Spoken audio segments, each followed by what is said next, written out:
I should be writing number 477 for Tuesday, January 28th, 2020. Well, I should be writing. I should be working on my craft. I should be writing. I should be submitting my next draft.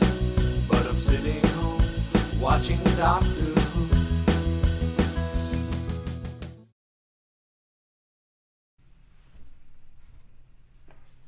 Hi there, welcome to I Should Be Writing, the podcast for wannabe fiction writers. I'm your host, Mur Lafferty. And a couple of episodes ago, I should say, I did a feature on character names and why you should not do alliterative character names. And again, how Tolkien got away with it, I'll never know. But I said it was part one because I wanted to talk about part two. Character names have a lot of power, which is why I stress about them so much. A lot of times characters will have names that mean something or have some sort of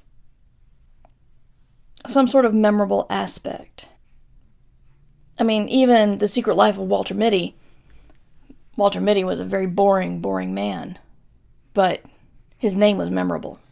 We were watching Going Postal by the BBC production of the Terry Pratchett book, which I'd never read.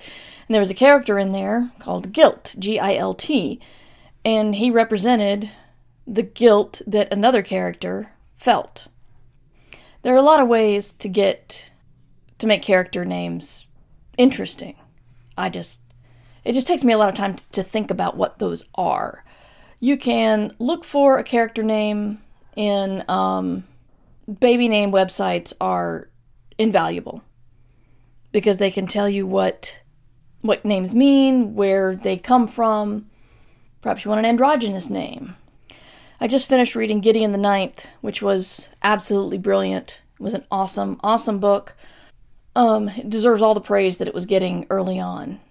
But one thing that bothered me about it was that the characters were referred to either as the number of their house, the 9th, the 4th, the 5th, their first names, Harrow or Harrowhark, Gideon, or their last names, which also mean a number, Nav, Nonogenesis, I can't remember.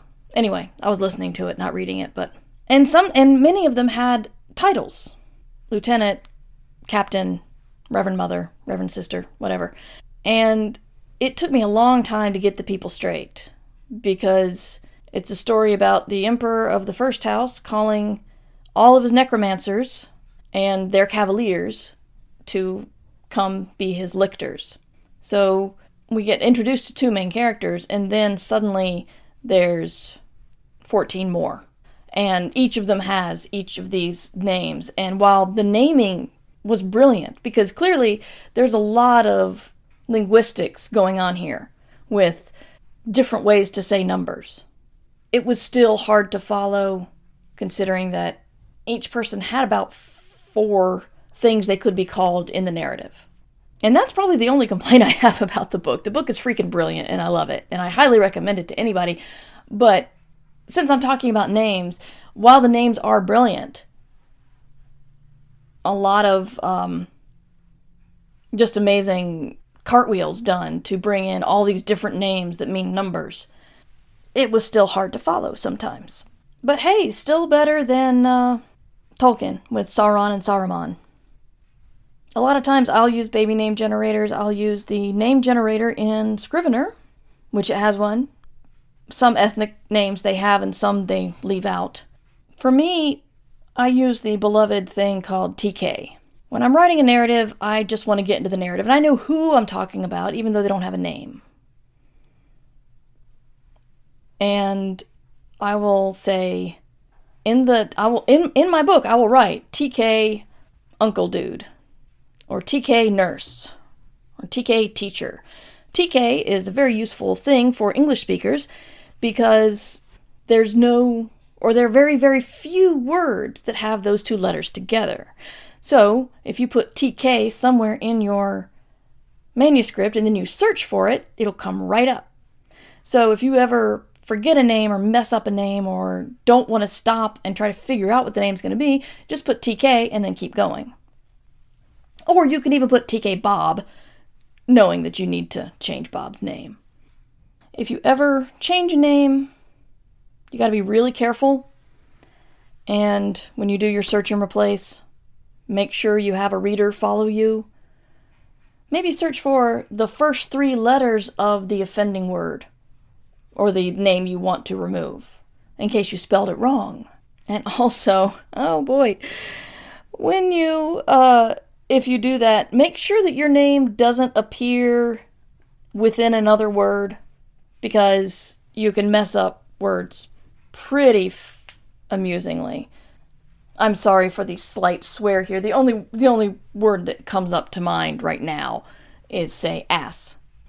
And if you decide, oh, I don't want to swear in this book, and you take you search and replace ass for jerk, then you may have a jerk assassin or jerk assin instead of an assassin show up, because the program doesn't know any better. You're just looking for those 3 letters. It found those 3 letters, and it's going to replace them. But now we're getting into stupid Windows tricks. Or stupid Microsoft Word tricks, I should say. Just be careful. If you do my thing, don't just search and replace, even though it would save a lot of time. And if you do, make sure that somebody reads after you very carefully, because you can really make some funny typos in that way. I guess what I'm trying to say is, for some people, like me, naming's hard. Baby name sites are your friend. Try to go for something memorable. One of my favorite little details about A Song of Ice and Fire is how the bastards from every area are named something about that area. Say, Jon Snow, he's from the north. All the bastards are named Snow. And then there's Sand from the desert, and there's Flowers from the meadow or something, I don't know. That was a very clever thing. But don't get tripped up doing it. If you know what you want to say and you don't know exactly the names of the people involved in that scene, it doesn't matter. Just keep writing. And that's it for me today. You can see the blog and show notes at merverse.com. You can email me at mightymer@gmail.com. And if you want to support the podcast, I'd really appreciate it. That's patreon.com/mightymer. You can support at $1 a month, and you can get access to every single archive episode I have. The ones who haven't been lost, anyway. But it's good to be back behind the mic. I'll see you tomorrow. And until then, you should be writing. Remember, you can support the show at patreon.com/mightymer. I should be writing theme music provided by John Anelio. You can find more about him at johnanelio.com. This podcast is distributed under a Creative Commons Attribution Share-alike license.